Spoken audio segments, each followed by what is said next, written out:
Quiero que vayan a la carta de Segunda de Corintios.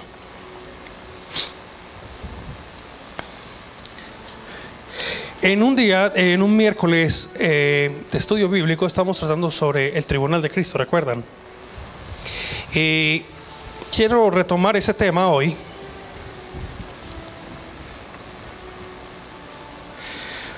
Porque nosotros los cristianos sabemos muy bien y nos preparamos para el juicio eterno.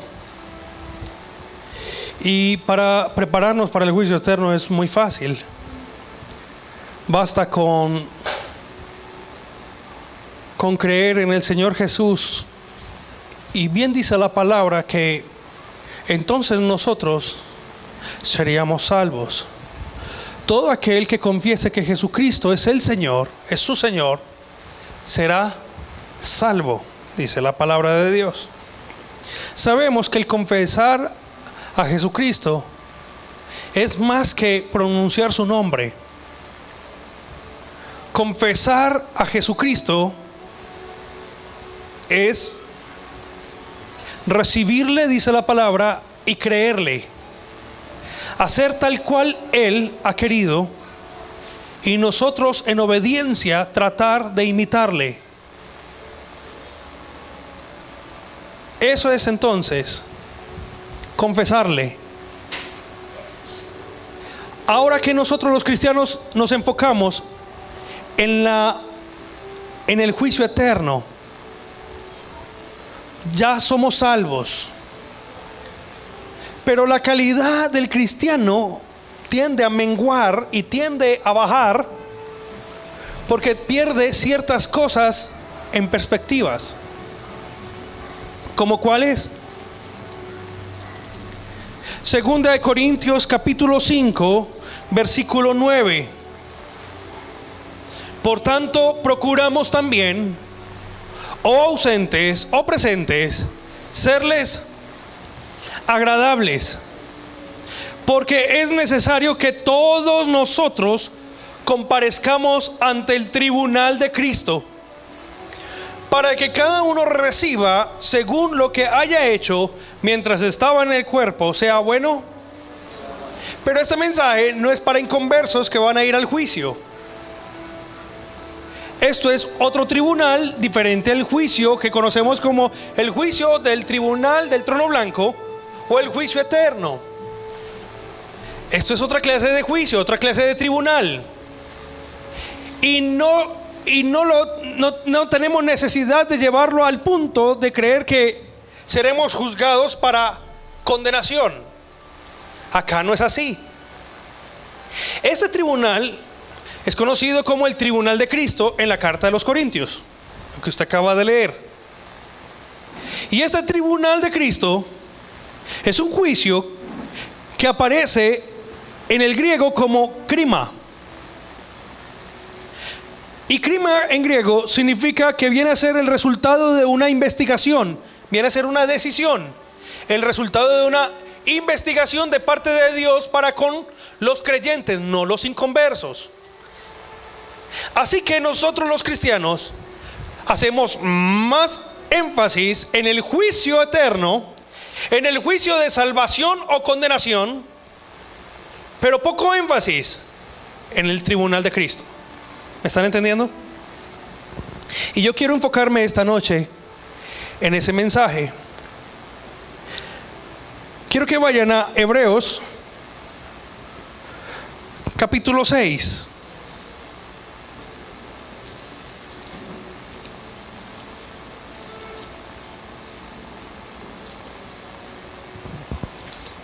Verso 1. Por tanto, dejando ya los rudimentos de la doctrina de Cristo, vamos adelante a la perfección, no echando otra vez el fundamento del arrepentimiento de las obras muertas y de la fe en Dios. Así que Él espera que nosotros maduremos y que no nos enfoquemos en los rudimentos, sino que dejemos esos rudimentos. Pero ¿cómo hacer? Porque perdemos la perspectiva que todo cristiano, todo creyente debe tener. Usted esta noche ahí sentado, y los que van a ver estos videos, tal vez están en igual condiciones a nosotros, en que han basado su vida en tratar de vivir bien, pensando en el juicio eterno. Pero ¿qué va a pasar con sus vidas cuando comparezcamos ante Dios en el tribunal de Cristo? Donde Dios dará una decisión y buscará un resultado de una investigación sobre nuestras vidas. ¿Qué investigará entonces con referencia a nuestras vidas? Dice la palabra. Quiero que vaya a 1 de Corintios capítulo 4.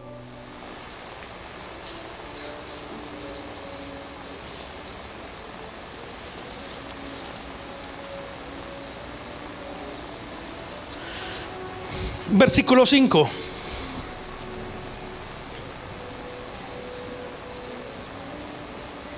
Así que no juzguéis nada antes de tiempo, hasta que venga el Señor, el cual aclarará también lo oculto, ¿qué dice? De las tinieblas, manifestará las intenciones de los corazones, y entonces cada uno recibirá su alabanza de Dios. No para inconversos, pero investigará lo oculto y las intenciones que tuvieron. Pero no es para incrédulos, no es para inconversos. Es un mensaje ni siquiera para gente nueva. Él tratará con nosotros. Ahora vuelvo y le digo, estaremos todos gente feliz y gozosa porque fueron salvos, porque pasaron la prueba, estuvieron tentados, no negaron al Señor, vivieron piadosamente. Era más que suficiente con asistir a la iglesia. Pero algunos, por falta de información, no tuvieron en cuenta que había un juicio, un tribunal especial, donde Dios iba a pesar nuestras mentes, basado en las aptitudes nuestras. Dice la Escritura, donde se manifiestan las intenciones de los corazones, lo oculto,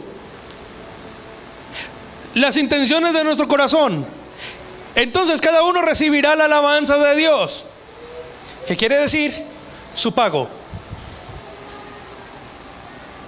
Como vivamos ahora, parece ser entonces que determina nuestra estadía eterna. Ahora, que usted sea salvo, sí, pero que de pronto por descuido no se preocupe por vigilar, por estar pendiente de cómo será su vida eterna. Déjeme decirle que es un gran descuido de parte de nosotros los pastores cuando predicamos, y de parte de ustedes por no escudriñar la palabra. Leamos juntos, por favor, nuevamente, para llevarles a otro pasaje. Así que no juzguéis nada antes de tiempo, hasta que venga el Señor Jesús, el cual aclarará también, ¿qué dice? Ahí, aclarará también lo oculto de las tinieblas, o sea, juzgará los motivos del corazón, manifestará las intenciones de los corazones, y entonces cada uno recibirá el pago de él, la alabanza de él y el tributo que viene de él. El cómo vivamos ahora va a determinar entonces nuestra vida en la eternidad. Santiago capítulo 4, por favor.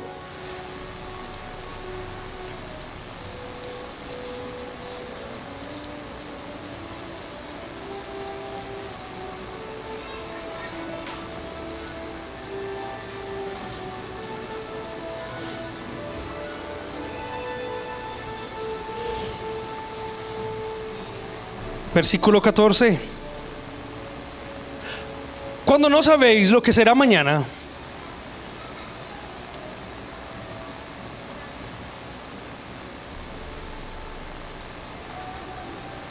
porque ¿qué es vuestra vida? Ciertamente, ¿qué dice ahí? Es neblina que se aparece por un poco de tiempo y luego, lo que quiere decir él ahí, que ciertamente nuestra vida es neblina, o sea, vana, corta, es nada, igual a cero. Ciertamente neblina que se aparece por un poco de tiempo y luego se desvanece. Ahora, ¿qué sabemos de nuestra vida? Yo estaba convencido. De niño me decían que si quería ser pastor igual que mi papá, y yo les he contado a ustedes que no me imaginaba eso. La Biblia no me entraba. La Biblia me servía solo para dos cosas. Una, para entretenerme en la iglesia y no dormirme. Y dos, cuando llegaba a la casa y no tenía sueño, pero me quería dormir, entonces leerla y dormirme. La Biblia no me gustaba, la abría, no la entendía, me daba pereza, leía y me daba sueño. Les vi pasar por muchas luchas económicas a mis padres y no quería eso. Así que mi vida estaba destinada a ser un cristiano, asegurarme de pasar al juicio eterno, ser salvo, pero no sabía que había condiciones para asegurarme mi estadía en la vida eterna. Pensé que iba a ser todo igual y que todos íbamos a vivir igual allá y que para todos era lo mismo. Pero acá en la palabra empieza a clasificar, y a unos les da mayores galardones que a otros, y a unos tienen coronas y otros no, y algunos reciben una vergüenza ahí, por cuanto sí les bastó que fueron salvos, pero tuvieron la oportunidad de asegurar una vida eterna y no lo hicieron, tal vez porque no conocían la palabra o porque en realidad no les importó por el atractivo de lo que el mundo ofrece, aunque salvos son.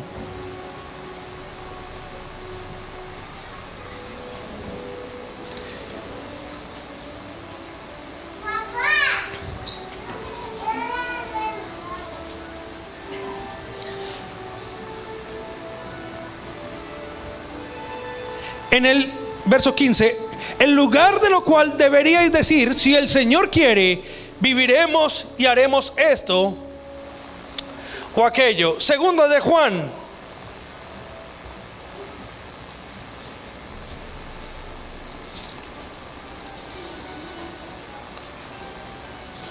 segundo libro de Juan,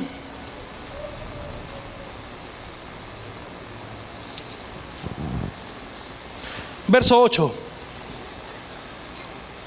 Mirad por vosotros mismos para que no perdáis, ¿qué dice? El fruto de vuestro trabajo, porque se puede perder, sino que recibáis, Juan sabe muy bien de lo que está hablando, galardón completo, porque se pierde. Nos confiamos, nos relajamos, nos confiamos en la salvación gratuita, abusamos de la gracia y se nos olvida ese pequeño detalle, se pierde el galardón.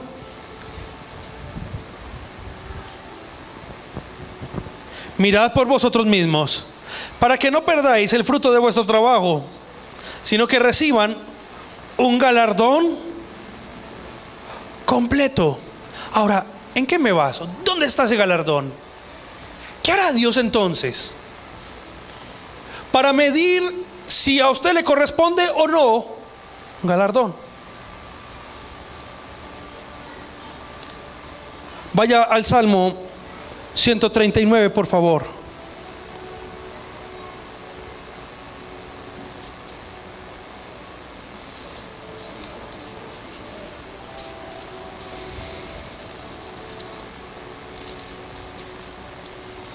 Versículo 16. Mi embrión vieron tus ojos, así que Él nos vio antes de nacer. Y en tu libro estaban escritas todas aquellas cosas. En tu libro registró toda nuestra vida. Quiere decir que antes de nosotros nacer registró toda nuestra vida. Pero no quiere decir que todo lo que usted hace es conforme a lo que ya registró en aquel libro.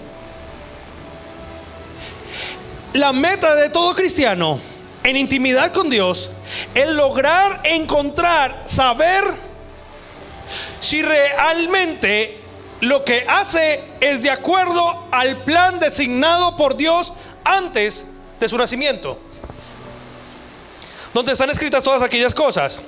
Dice que fueron luego formadas, o sea, sin faltar una de ellas. Ya hemos tratado ese tema. Así que en este verso dice que usted fue copiado y toda su vida fue copiada en un libro. Ahí está la clave del éxito de algunos y el fracaso de otros. Como me di cuenta que estaba destinado y que estoy haciendo la voluntad de Dios,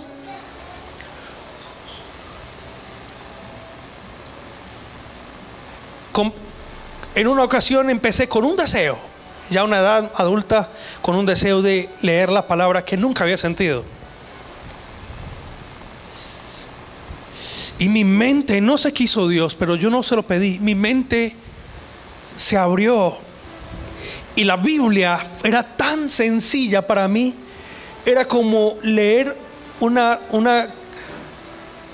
revista estas, una cartilla de Nacholé, de escuela.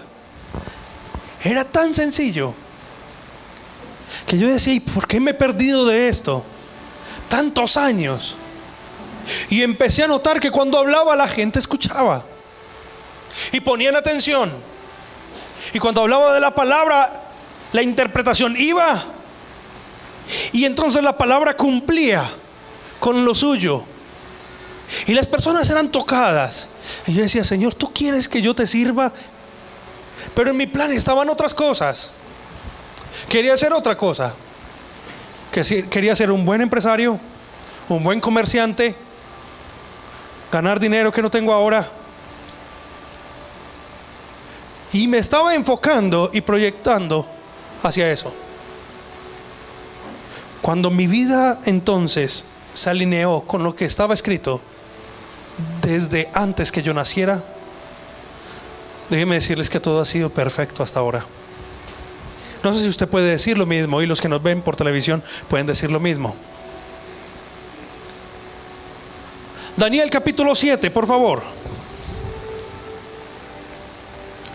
Y hay algo maravilloso en el libro de Daniel.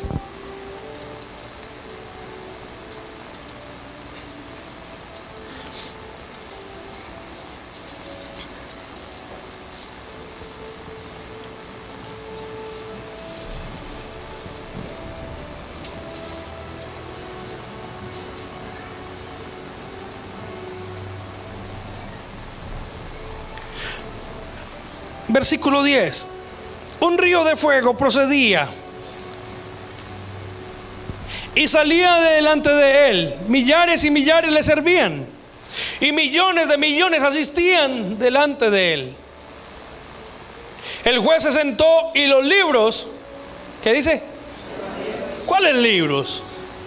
La Biblia menciona que sí habrá un libro en el cual mirarán si nuestro nombre está escrito. Y esos nombres escritos en ese libro, conocido como el libro de la vida, si su nombre es encontrado, quiere decir que es salvo. Pero ahí no se refiere a esos libros. Ese es un libro. Aquí habla de libros. Los libros en los cuales Dios ha escrito de cada uno, donde estaba el plan trazado de cada uno.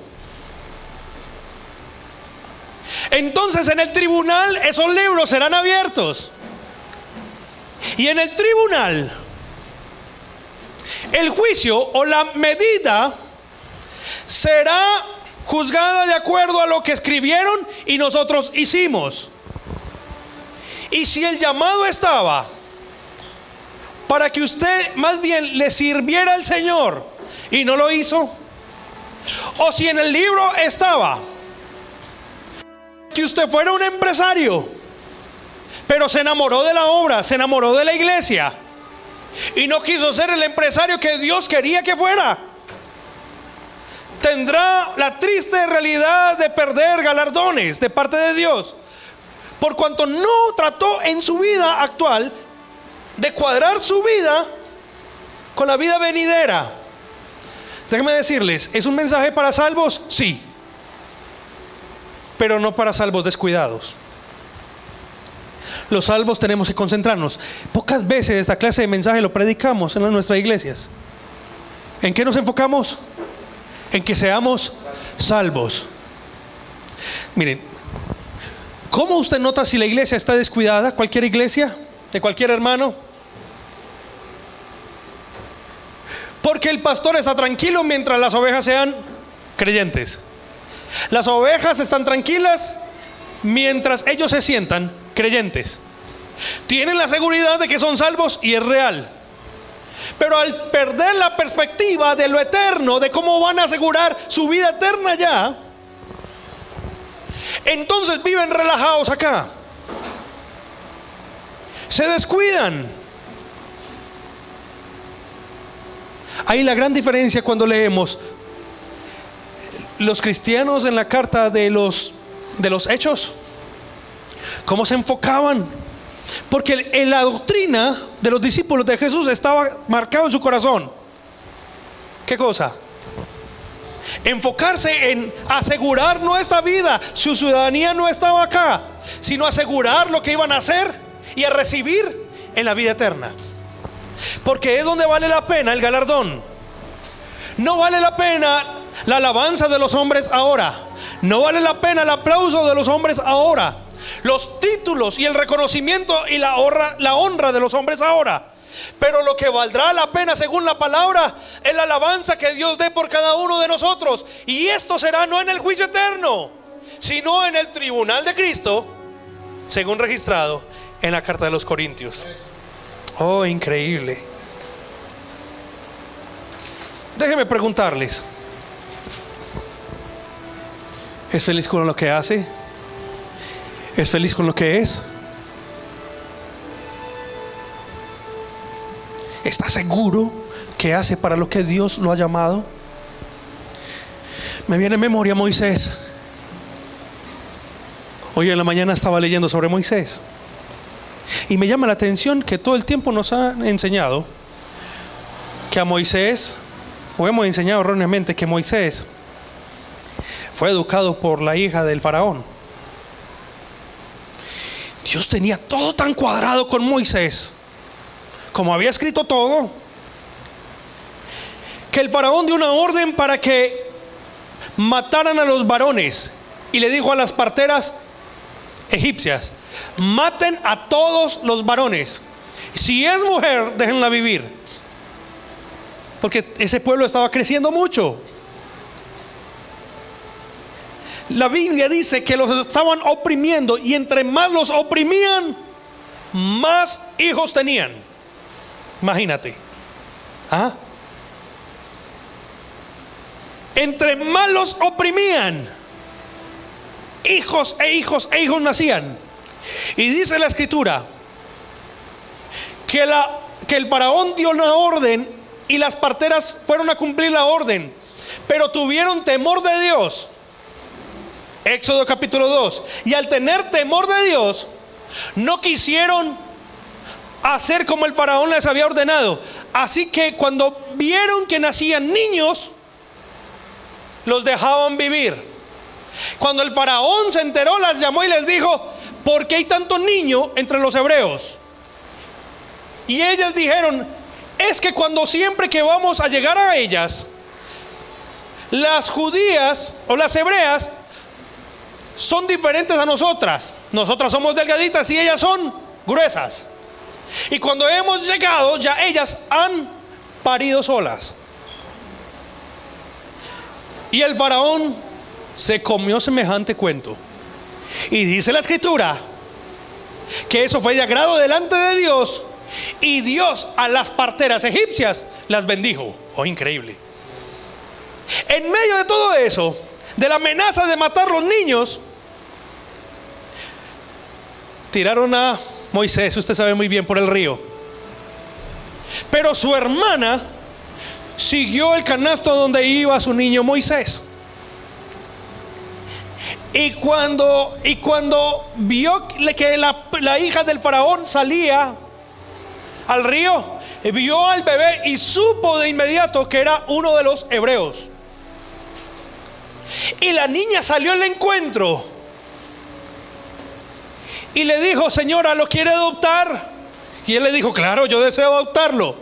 Y le dijo: si quiere, le consigo a una señora de los hebreos que esté amamantando para que le alimente. Y ella dijo: consígame una. ¿Y a quién consiguió? A la mamá. Así que Moisés no fue criado por la hija de Faraón. Y Dios tiene todo tan cuadrado que la hija del Faraón dijo: dígale entonces a esa nodriza que lo amamante, que me lo críe y que yo le pago. Tienen que leer bien la palabra. Y dice la escritura que pasaron los años y trajeron a Moisés y a un muchacho para que pasaran la educación entre los egipcios. Ya un muchacho. Pero Moisés siempre supo, no como hemos imaginado en películas, siempre supo de dónde venía y quién eran los suyos. Todo trazado, lo que es una vida trazada. Se cría muy bien, crece con los lujos, pero pasan los años, ve que hay un egipcio maltratando a un hebreo y lo que hace es reprenderle y matarle. Oculta su cadáver, pero cuando luego ve al otro día, ve a dos hebreos peleando, les dice: no peleen entre ustedes, son hermanos. Y uno de ellos le dice: ¿y qué vas a hacer conmigo? ¿Me vas a matar igual que hiciste con el egipcio? Cuando vio que estaba al descubierto, tuvo temor, llegó a estos conocimientos del faraón y le buscó para matarlo. Y entonces Moisés salió, y cuando salió de Egipto tenía 40 años. Entonces se fue para la tierra de Madián, y estando en la tierra de Madián le ayudó a una de las hijas del sacerdote. Y él, en agradecimiento, le entregó a una de sus hijas en matrimonio. Se casó con ella, su primer hijo llamado Gerson, y se quedó allí otros 40 años. Y pensó que Dios se había olvidado de él y que ya su tiempo había pasado. Lo que Moisés no sabía es que Dios tenía algo escrito. Luego, no sé cómo lo supo, en Éxodo capítulo 32, que está Moisés y le dice: Dios, el pueblo te ha desobedecido, pero no los cortes. Si has de cortarlos, entonces ráeme a mí de tu libro. Tiene el conocimiento y ya sabe muy bien. Ahora devolvámonos 30 capítulos. Moisés tiene 80 años, está en el desierto, está pastoreando ovejas, es un anciano, cree que su tiempo ha pasado, y a los 80 años apenas va a alinear su vida con lo escrito, en lo cual ya estaba destinado. A los 80 años el plan de Dios estaba escuchar a Israel. Pasaron 430 años de esclavitud, 80 años de vida de Moisés, y dice la escritura: hasta que Dios oyó el clamor de ellos. Y me llama la atención, y los miró y se acordó, dice, y los reconoció, dice la palabra, y los reconoció. Y cuando los reconoció, llama a Moisés. Mientras tanto está Moisés por allá en el desierto buscando una ovejita. y ve que hay una zarza ardiente. Cuando se acerca, la Biblia dice detalladamente: el ángel de Jehová baja a la zarza, se pone en medio de la zarza y la zarza está ardiendo. El ángel de Jehová. Y luego sale una voz de la zarza y dice la palabra, y ese es Dios. Era el mismo Señor Jesús para hablarle a Moisés. Y le dice: Moisés, Moisés, quita el calzado de tus pies, que la tierra que estás pisando es santa. A los 80 años, un viejo, apenas para descubrir lo que ningún otro pastor moderno podría enseñarle, y era alinear su vida de acuerdo al propósito de Dios que estaba destinado antes de que él naciera y fue escrito en los libros. Déjeme preguntarle: ¿está usted haciendo conforme a lo que está escrito en los libros? ¿Y cómo descubre usted lo que está escrito en los libros?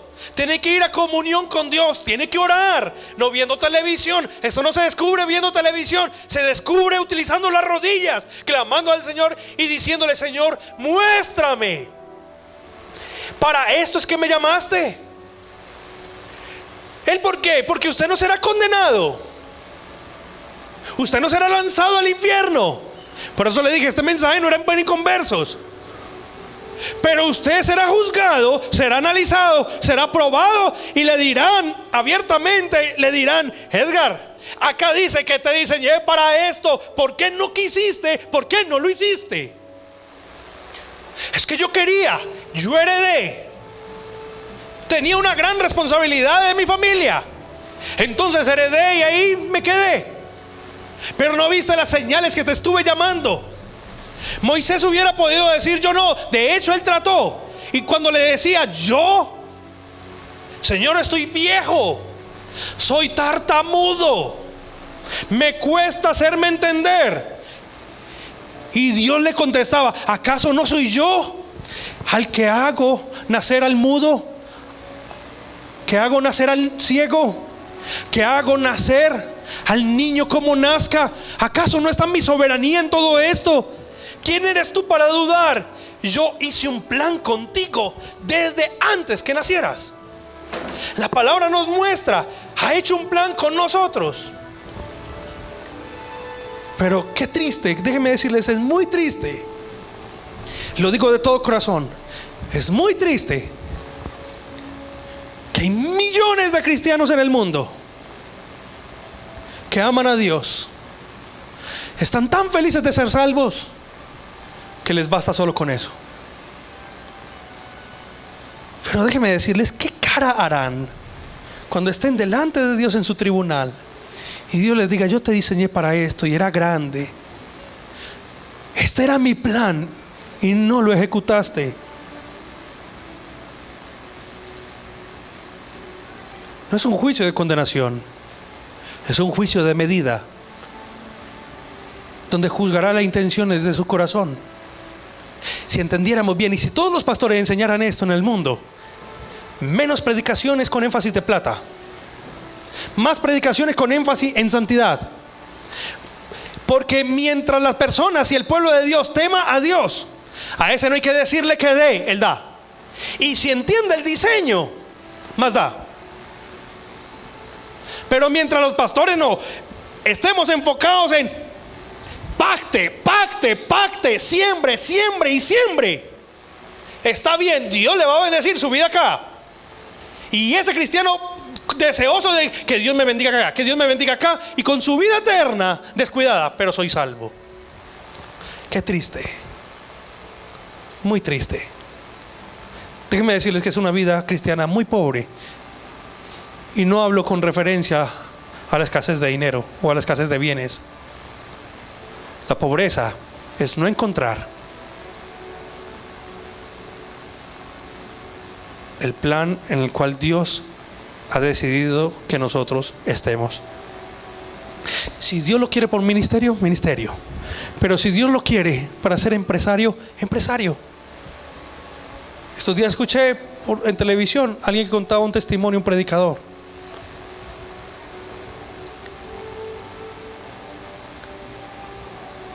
de un hombre al cual Dios le había puesto en el corazón y siempre le hablaba y le decía, le hablaba sobre el Army. Y él fue y se presentó ya viejo al Army. Y se presentó a los SEALs, el grupo de Marines, creo que es más fuerte, tiene el entrenamiento más riguroso en el mundo. Y le recomendaron, le dijeron, no, eso solo lo puede pasar el 1%. Y él dijo, pues si Dios me trajo a esto, si para eso fui diseñado. Y tenía problemas en su oído, y alguien del Army, usted sabe que lo entrenan en el mar, tenía problemas desde niño, lo habían operado de le han puesto tubos. No sé cómo es esto, le abren aquí, tiene problemas. Y no sabía nadar. Se presentó al Army, pasó todas las pruebas, y Dios le sanó en el Army de su oído. Y estando en el Army, estando en guerra, Dios lo empezó a utilizar. Y estaba feliz porque estaba en el lugar correcto.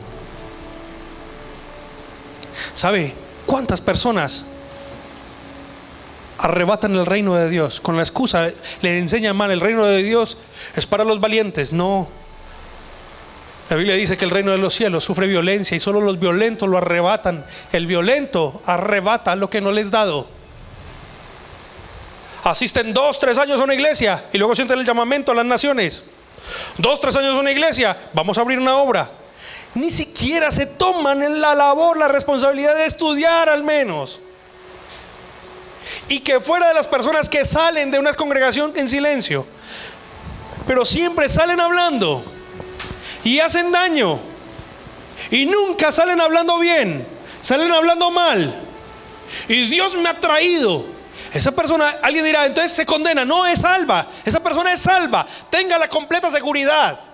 Tienen que aprender a separar lo que es esto. Son salvos, temen a Dios, han guardado la palabra, temen a Jesús, creen en Jesucristo, han sido salvos, han sido sellados, han sido comprados a precio de sangre y el Espíritu Santo les ha marcado. Eso es inobjetable. Son salvos, pero tendrán una vida eterna, no con el resultado que Dios quería para ellos, solo porque se emocionaron, confundieron el amar tanto a Dios que entonces yo quiero predicar. El consejo que estaba en Ecuador predicando, hay un hermano que me dijo, pastor, yo quiero cantar y el pastor no me deja. ¿Qué hago para cantar? Y yo le dije, hermano, pues, ¿ha estudiado? No. ¿Sabe tocar algún instrumento? No. ¿No ha estudiado música? No. Ok. Y no sabía por dónde meterme, hermano. ¿Canta con los cassettes? No. ¿Ensaya? No. Hermano, ¿usted me podría cantar alguna cancioncita ahí? Pastor, que me da pena. Una cancioncita nomás ahí. Empezó a cantar y resultó súper, hiper, mega desafinado. Pero Dios sabe, y él se dio cuenta y dijo, Dios sabe que le canto con el corazón. Y yo le dije, hermano, con todo respeto, cántele con todo su corazón en su casa, porque acá necesitan gente que sepa y que haya sido llamada para eso. Pero por emociones no. A lo mejor Dios quiere que hagas otra cosa. Es muy probable que Él quiera cantar y sea un excelente predicador, o esté perdiendo el tiempo en un seminario cuando tiene la inteligencia y la sabiduría de parte de Dios para formar empresas, para salvar gente, empresarios, y hablarle a otros empresarios. Hay gente que es muy buena en el arte de cocinar, pero yo no quiero cocinar. Pero son buenos para eso y Dios les coloca. ¿Usted sabe qué es la atención de alguien cocinando? La clave para mí en las propinas está en la buena atención. Estos días me cité con alguien en la mañana en una cafetería y la persona cuando llegó allá me dijo, a mí no me gusta venir acá. ¿Por qué? Es que atienden muy mal. Y yo, como lo estaba esperando, ya había pedido café y me había dado cuenta que sí, atienden muy mal. Y yo le dije, me tomo este café y nos vamos para otro lado. Nos fuimos para otro lado. Porque es clave la buena atención. Usted sabe que es encontrar a alguien con buena atención, con carisma, llena de Dios, y que le diga, ¿me deja orar por usted? Y es muy probable que esa persona tal vez nunca haya ido a una iglesia, y que tal vez ese sea el momento en que invite a Jesús a que entre en su vida y haya valido toda la pena. ¿Cuántas veces no hemos hablado acá en este lugar que el ministerio más exitoso fue de un hombre que lo tuvo solo 6 meses? Juan el Bautista. Otro ejemplo del plan diseñado desde el vientre y escrito en un libro. 6 meses duró nomás su ministerio, encargado de señalar al Hijo de Dios, encargado de señalar al Salvador y la luz del mundo. Y una vez lo señaló y dijo, Él es la salvación. El Señor dijo, listo, terminó tu ministerio. Bien dice la palabra, no ha nacido de una mujer en toda la tierra. O sea, sobrepasó a Elías, sobrepasó a Isaías, sobrepasó a Ezequiel, sobrepasó a Malaquías, sobrepasó a Moisés. Juan el Bautista. No ha nacido, no ha parido una mujer en la tierra un profeta más grande que Juan el Bautista, cuyo ministerio fue 6 meses. Una vez reconoció al ungido, al esmica, entonces una vez le señaló, la orden fue, ven, y le botaron la cabeza por un capricho. Basta. A eso me refiero con un plan, donde las personas lo que ejecutan y lo que hacen están felices porque están caminando bajo la bendición de Dios. ¿Cómo nos damos cuenta? No les voy a dejar en el aire. Nos damos cuenta cuando entramos ante Dios, a su aposento en intimidad, y le pedimos, Dios, ayúdame. ¿Para qué estoy diseñado? ¿Cuál es tu plan? Porque ya veo, dice tu palabra, que entonces en la carta de los Corintios, por favor vayan allá, y ahí vamos a terminar. Ahora lo vamos a leer y va a tener mayor sentido. Segunda de Corintios, capítulo 5. Entonces, una vez entremos a este juicio, a esta investigación, donde Dios tomará una decisión por cada uno y dará su recompensa. Esa recompensa, déjenme decirles, no claudica, es eterna. No se puede repetir. Es una decisión eterna y única. Por eso los cristianos, hace unos siglos, los primeros cristianos se enfocaban en esto y daban su vida por la palabra, y tenían la vida ahora como basura. Ahí está el detalle.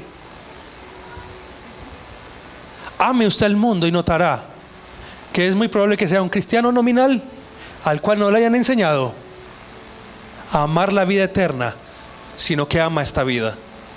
Segunda de Corintios capítulo verso 9 y 10. Por tanto, procuramos también, o ausentes o presentes, serle agradables, porque es necesario que todos nosotros comparezcamos ante el tribunal de Cristo, ya usted lo leyó, para que cada uno reciba según lo que haya hecho mientras estaba en el cuerpo, sea bueno o sea malo. ¿Y qué es lo malo? ¿Saben qué es lo malo ahí? Lo malo es no haber hecho de acuerdo al plan diseñado antes de que usted naciera. Póngase en pie, por favor.